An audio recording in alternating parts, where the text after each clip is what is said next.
Action. Hello, welcome back to Show and Tell. I'm Billy and I'm your host. This is a weekly podcast where we usually talk about vintage knitting, but sometimes I mix it up with history, art, you never know, travel. It's always potluck when you come here. When I have guests, it's almost always about knitting, but one of my recent guests talked about buttons. And I actually wanted to go back to that episode. I'll put a link up here so you can go back and see it. But in the episode with Matthew Brown, the topic of Bakelite came up. And I showed a set of my grandmother's Mah Jongg tiles, which let me put on the screen 1 second.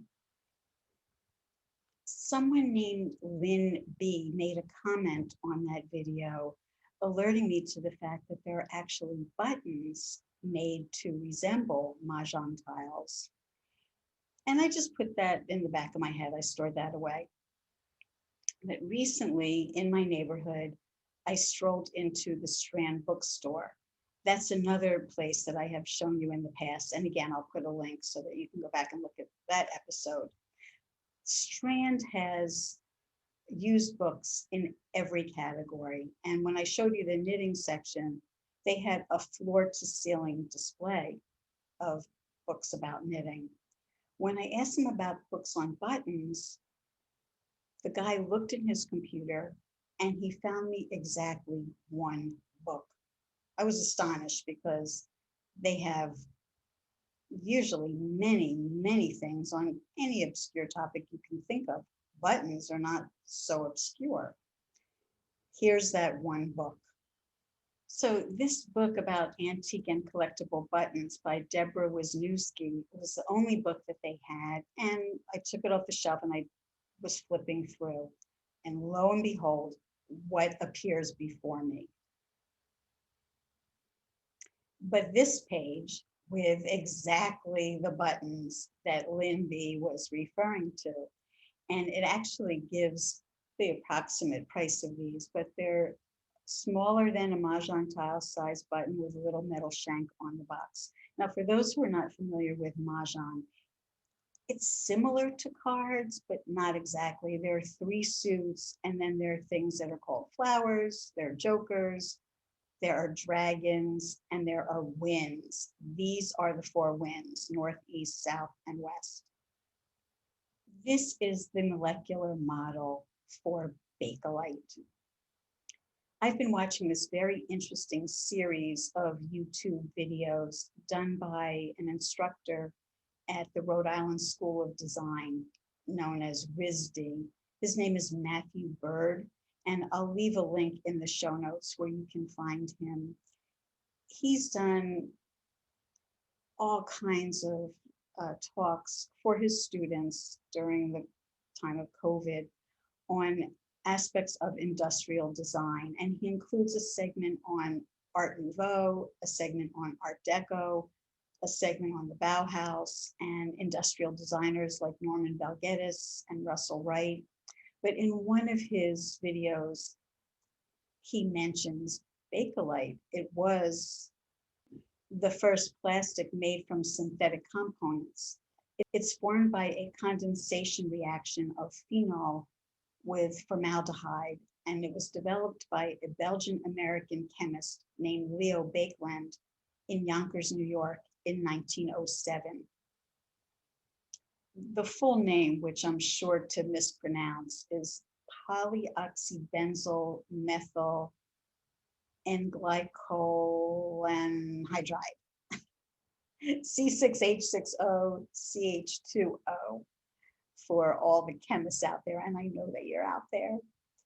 Bakelite has a number of important properties. It can be molded very quickly, decreasing production time, which is important if you're an industrial designer.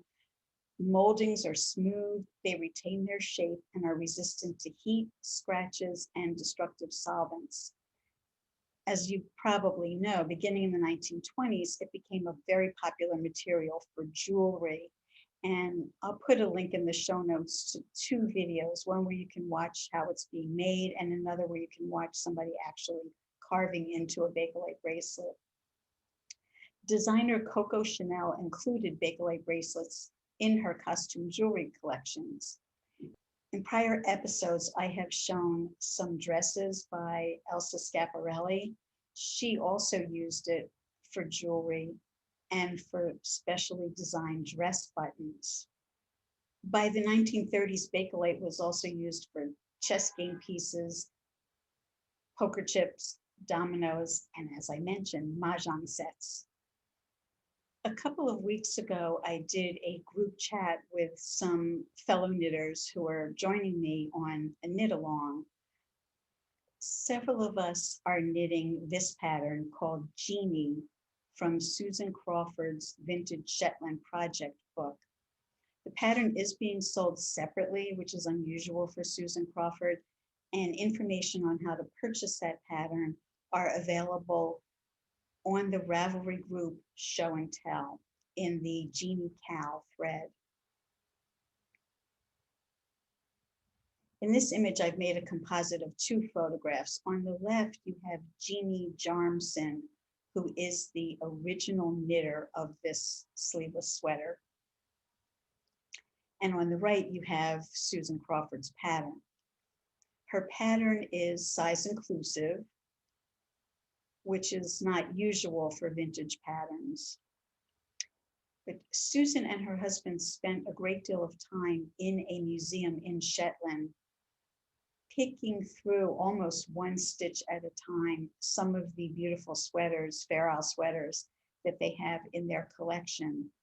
And she was able to recreate the designs. So I wanted to share with you the progress that I've made so far on my version of Jeannie. I'm not using Susan Crawford's kit, so I have varied from the original colors.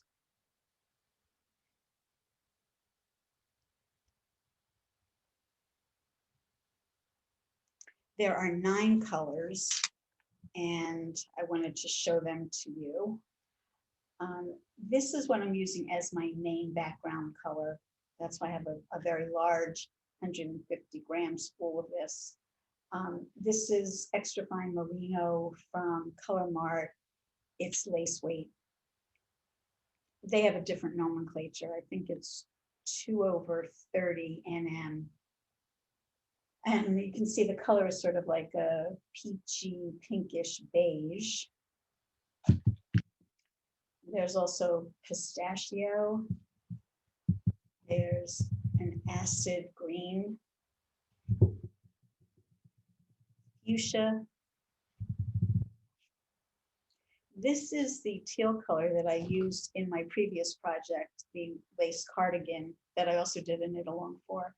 And let me see if I can get it up close. It's not a solid color.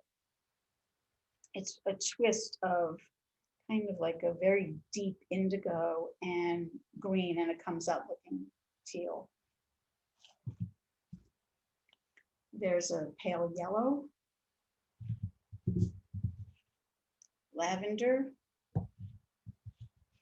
burgundy, and kind of like a light raspberry color. So those are my 9.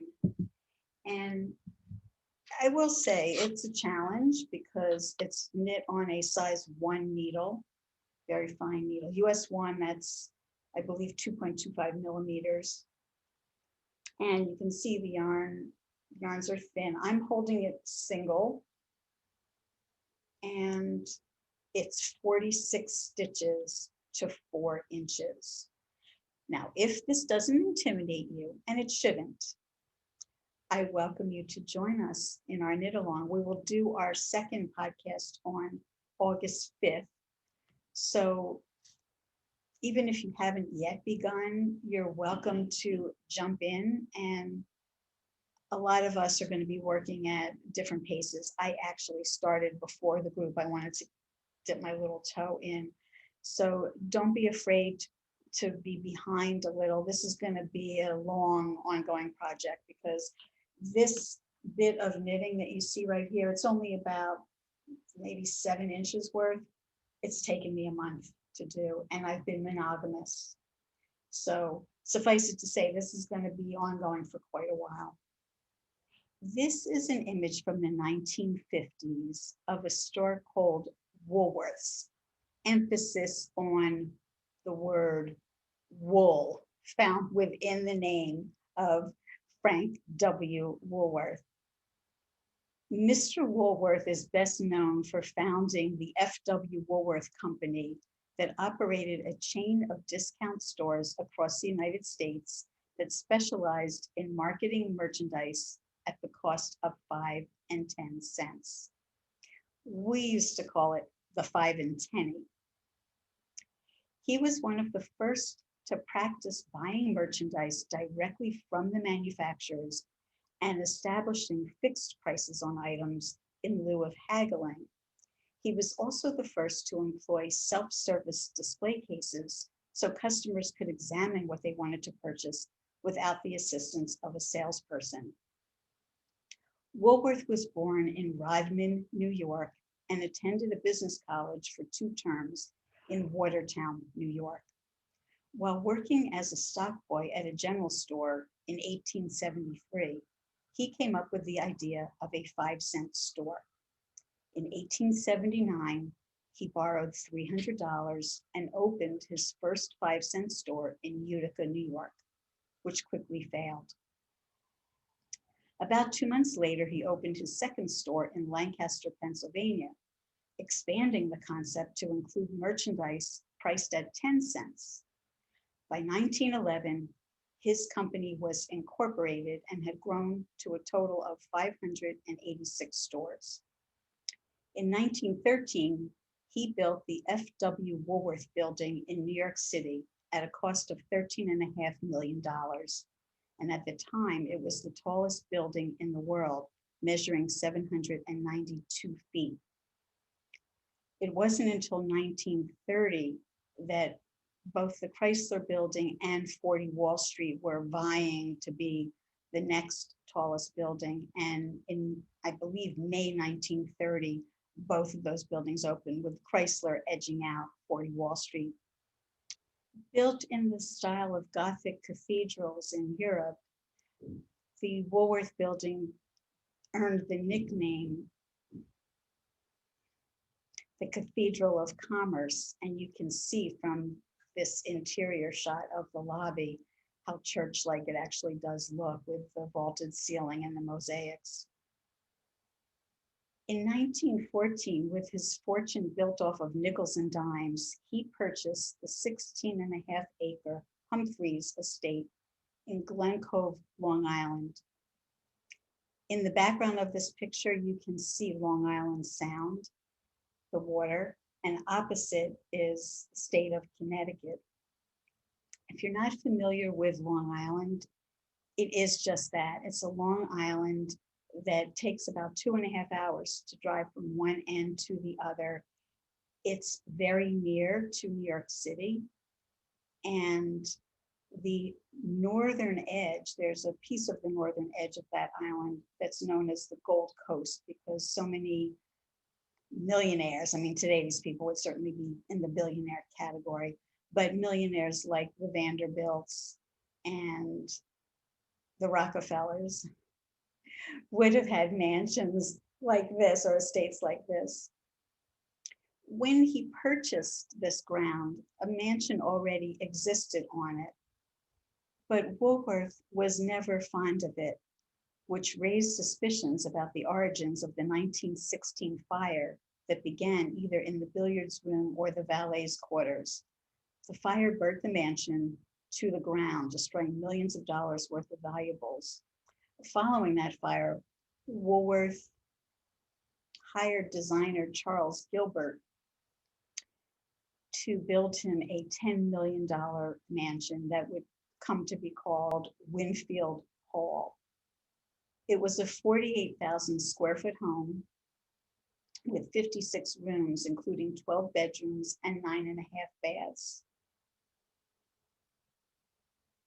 Since its completion in 1916, it's had a variety of owners.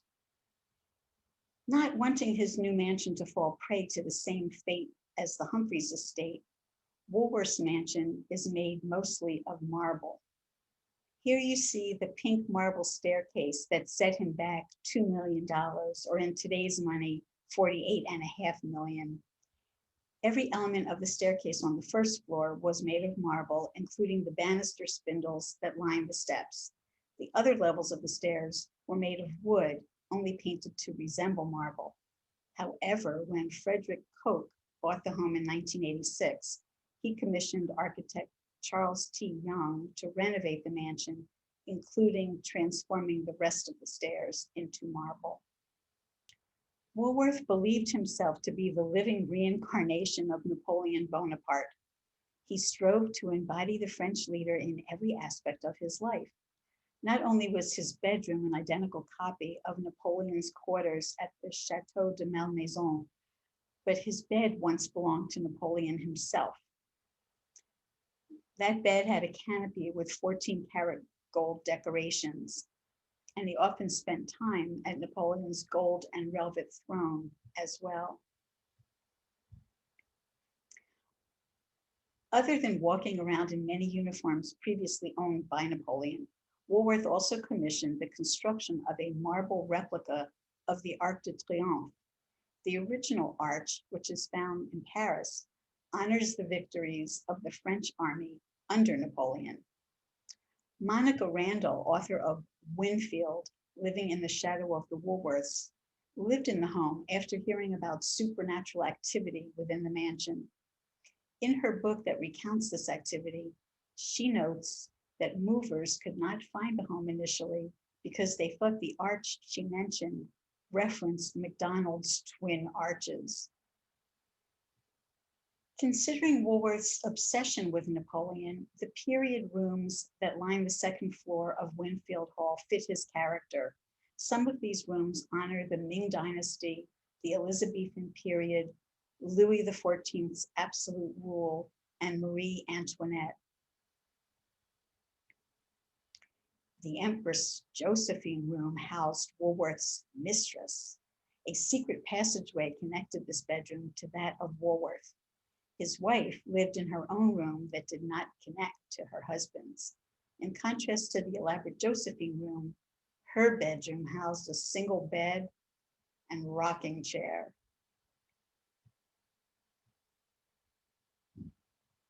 Here you see the dining room, the elaborate dining room with a fireplace and ornate ceiling. Despite the millions of dollars Woolworth spent on Winfield Hall, medical complications cut his time in the mansion short. 2 years after its completion, Woolworth fell ill with septic poisoning from an infected tooth. He died 5 days before his 67th birthday. Known to overlook aspects of his family life, Woolworth forgot to sign the most recent version of his will. As a result, when he died in 1919, all his net worth and assets went to his wife. However, dementia rendered her unable to use the property or money effectively. Winfield Hall and all of Woolworth's fortune later went to Barbara Hutton, the daughter of one of Woolworth's late children. Hutton then became one of the richest women in the world. Here you see the Woolworth Mausoleum in Woodlawn Cemetery in the Bronx, New York. Its architectural style is known as Egyptian Revival, a subset of the Art Deco style. As is typical of this style, the exterior walls are not at 90 degrees. They're slanted to be about 70 degrees. A pair of female sphinxes guard the steps. 2 papyrus stalk columns decorated with lotuses, scarabs, and ankhs support the entrance, and the bronze doors feature 3 human figures, one holding an ankh. Both the lintel above the entrance and the entablature bear relief carvings of a winged solar disk flanked by a pair of Urasus snakes, Egyptian asps or cobras. The Sphinx is a mythological creature with the head of a human and the body of a lion, embodying wisdom and protection. These sphinxes, clearly female, are an anomaly. Egyptian sphinxes are male. Females were Asian or Greek. Lotuses, scarabs, and ankhs all represent rebirth and immortality. The winged sun disk, flanked by the two snakes, symbolizes divinity, royalty, power, and protection. These are the symbols of the Egyptian god Horus, assisted by the goddesses Nekhbet and Uazet in their battle with Set for the throne of Osiris. Woolworth was originally quite inept at being a salesman. After the death of his mother, however, he became more focused in his work. It was around this time when Woolworth coined the term five and dime, establishing him as one of the most successful retailers in America, and launched his career as a retail mogul. I can remember making my very first wool purchase at a Woolworth store. It was white baby yarn, acrylic, no doubt, and it had like a little shimmery thread that was wound with it. It was very, very pretty. It was all those little nickel and dime purchases that contributed to his corporation being worth $65 million at the time of his death. There were 1,000 stores throughout the United States and in other countries. Sadly, on July 17, 1997, the company went out of business and transitioned into the Foot Locker Incorporated. Who would have thunk? Well, for those of you who have stayed around till the end, I have a special little surprise. So hang on for another couple of minutes and I will see you next time. Toodaloo.